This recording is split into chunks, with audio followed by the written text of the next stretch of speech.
The link above is a 10-minute-long video about a time and a place in Southeast Asia that shows some images no longer there today. It's the early 1960s. The place is the Kingdom of Laos, barely 5 years independent as a former colony of France. Its poor 2 million inhabitants mainly survive on subsistence agriculture and are hemmed in by thickly forested mountains. Passable roads are mostly non-existent. But a great waterway called the Mekong, Mother River, flows down from China's Tibetan highlands in the north and empties to Vietnam's southern delta into the South China Sea. 3/4 of its 2,700-mile length winds through Laos. For Lao generations, it provided food and served as its principal transport line. A young country whose growth was stunted by poverty and a civil war, Laos' minimal medical services rarely reached remote villages. But since many Lao lived along the river and its tributaries, a floating clinic could visit them. And so the Mutiang Mekong, the Lady of the Mekong, a barge laden with medical supplies and staffed by a Lao crew and Filipino nurses and doctors, braved the river's strong currents on medical missions that are described in an issue of our Mekong Circle newsletter, August 2020. The video reproduces the front cover of the issue, then skips to pages 6 to 7 for details of the missions.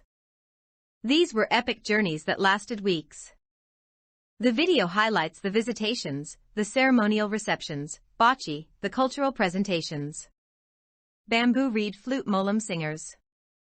This particular mission was led by Filipino Dr. Rodolfo Bacani Arriola.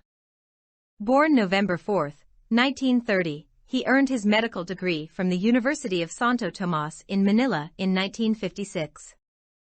His wife Felicissima Periel was an elementary school teacher who later finished a master's in education and taught at the National Teachers College.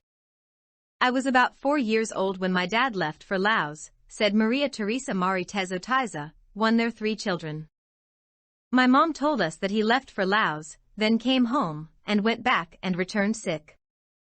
I remember he came home the first week of September 1960, was hospitalized in St. Luke's Hospital, underwent an open and close exploratory laparotomy. The doctors found out cancer had spread all over his body. He passed away October 1, 1960. My mom said that he wanted to serve the people in Laos who did not have any good access to medical services." After Mrs. Arriola passed away on January 11, 2010, her son Arnold found the video photos among her belongings. Arnold, 62, is a retired post office supervisor living in Las Vegas, Nevada, USA.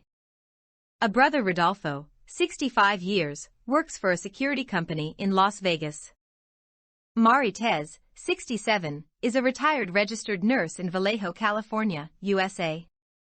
Together, they composed this video as a tribute to their late father. Too young to remember him fully when he passed away, they have reached out to Mekong Circle members to find out more about him and his service in Laos.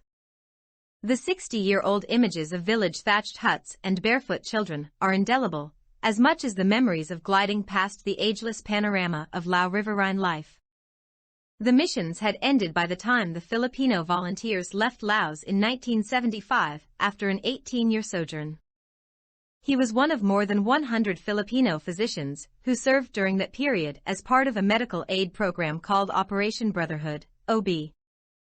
Maritez was able to contact the nurses in this video who sailed on the Mutia with Dr. Arriola, among them Pet Duruan Sismit, in the Philippines, and Raquel Tolentino, in California.